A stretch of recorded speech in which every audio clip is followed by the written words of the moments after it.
குடிதான்.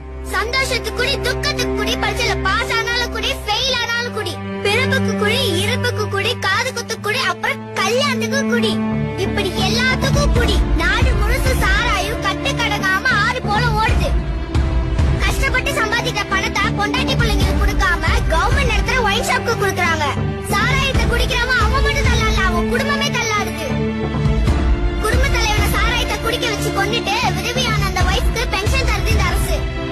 கற்கை நின்றே பிச்சை புகினும் கற்கை நின்றே சொன்னது அந்த காலம். பிச்சை எடுத்தாலும் குடின்னு சொல்றது இந்த காலம். இந்த நாட்டுல குடிக்காக பிச்சை எடுக்கிறவங்க நிறைய பேர் ஆயிட்டாங்க. சயின்டிஸ்ட் ஆக வேண்டியவன், டாக்டர் ஆக வேண்டியவன்லாம் இப்போ வீட்ல குடிநோயாளியாய் முடங்கி கிடக்குறான்.